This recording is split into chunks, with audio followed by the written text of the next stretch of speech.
going on, guys? So I'm going to little video and so to go ahead and show you guys a really cool night mode concept. A YouTuber by the name Senpu Clash actually made Clash Royale look as if it had a night mode, as you guys can see in the screenshot over here, which we're going to be taking a look at some gameplay in just a second. Before we do get into that though, don't forget to like and comment to be entered into my monthly giveaway. The giveaway usually ends at the end of the month, if you guys are probably wondering, or around the first week if I run into some things I have to do. So yeah, you still have plenty of time to enter, and just letting you guys know. Okay, so hopping into the gameplay footage, I had to create some new sidebars just for today because this recording was on an iPhone, so the size is a bit different, but no worries. He does have his logo in the middle, but that's not a big problem.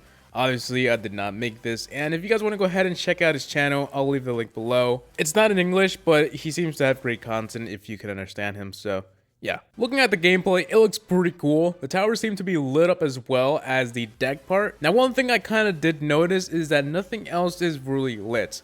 The fireball looks completely dark, but obviously, it isn't going to be perfect as it's probably the first time someone has done this before. I have seen some people try to change the color settings in their iPhone, but it didn't look as good as this did. You know, the inverting color trick where like you invert your colors to make it look like, you know, it's night mode. Well, that method just kind of changed all the colors around and it didn't look realistic. Now, I'm not exactly sure how he did this. One way he could have done it is overlay a dark image over the gameplay with a 30 to 50% transparency. Obviously with some parts cut out like the deck and the towers. This is probably the way I would have done it because it seems to be a little bit easier than trying to edit the video itself. But I guess for now, it'll remain a mystery. So he didn't have much gameplay, only about a minute or so, which is pretty unfortunate, but I think it looked pretty beast, and props to him. Again, if you guys want to go ahead and check out the full video, the links are below, but it's pretty much the same thing I just showed you, but with a different language, so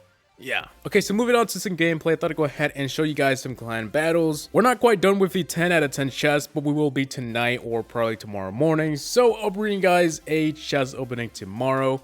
And yeah, so let's go ahead and check out some replays. This battle was with your mom. That's pretty much his name. And yeah, so the first thing I did in this match was drop a goblin barrel. Usually I do that to test the waters. I don't do it to get some damage on the tower, but to just see what they have, or maybe just get them to use their log on purpose, because obviously I have a lot of light troops. As you guys can see, we have the skeleton army, the goblin gang, and all that. So making them use the arrows and the log for a goblin barrel is a pretty good choice. Okay, so Lava Hound going in, we have an Inferno Tower, and that took it out, as well as the 3 Musketeers. So luckily, they all survived, but I don't think they'll survive much longer. They'll probably just get zapped or something. Yeah, the knights. At this point, they had 2 elixir collectors, so I thought I'd go ahead and just drop a poison on one of them and try and get some damage on the tower as well, which turned out to be pretty good. So again, they dropped a Lava Hound, and now with 3 Musketeers, I didn't even notice they had 3 Musketeers. They probably just used it now, but yeah, they were probably waiting for the 2x elixir. Alright, so Balloon, Hog Rider, and 2 Musketeers going in. We're definitely probably not going to survive this.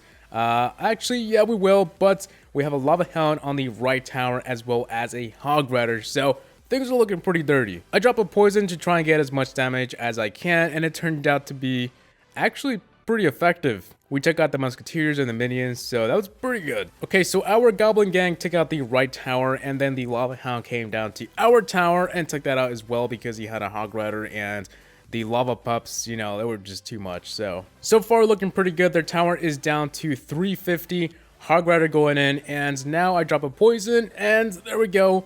There we have the left tower. So that was a pretty good game, and now let's go ahead and move on to the last replay. Now this one over here is actually a solo, just me going against this random guy in Classic Challenge. I've been trying to get better at Classic Challenge. You know, Grand Challenge is just a bit too much for me, so I've been working on it a little bit, and so far, after I unlocked the Electro Wizard, I've been doing pretty well. So I've actually been waiting months for the Electro Wizard, and one day it just popped up in my shop. Unfortunately, I had to buy it, but like the other half of my legendaries, they're all brought, so yeah, I never get lucky from chests. I'm like the worst when it comes to luck. Okay, so Hog Rider going in, he only gets around 2 hits, and now we have the Elite Barbarian. So I'm gonna go ahead and drop my Goblin Gang. And yeah, he didn't really have counter to that, so Pretty unfortunate. I guess my favorite part about the Electro Wizard is how it stuns enemies. That's what it's supposed to do, but a lot of people like it for the zap effect, but I mainly like it for how it slows down units and just freezes them for a second. As you guys can see right here, the Royal Giant was having a hard time taking out my Inferno Tower. He usually does, but not as bad as that. So now we have the tower down to 266. And I'm going to go ahead and drop a log, and I think that should do it, and yep, there we go. So now we are back home, and just for the sake of this video, I'm going to go ahead and spend some gems on a chest. Now, I bought some gems for the Electro Wizard, which I bought around 2 days ago. I really wish I could buy like 3 of these logs, because I really like the log, but that's probably not going to happen. So I'm going to go ahead and buy a giant chest, because the magical will take 80% of my gems. So here we go, giant chest, 500 gems. And let's see what we got. So we have some gold, tornado, we have a rocket, and we have some goblin gangs almost going to level 12. Also, before we end the video, here's my deck. It's using the Electro Wizard and the log, 2 legendaries that you do need for this deck. It's really hard to substitute for these 2 cards. So if you don't have them, then I don't really know what you can use instead. Maybe you can make something else work, but I don't know. So anyways, I hope you guys enjoyed today's video. Please rate, comment, and subscribe for more videos. Tell me what you guys think below in the comment section. See you on the next one. Peace!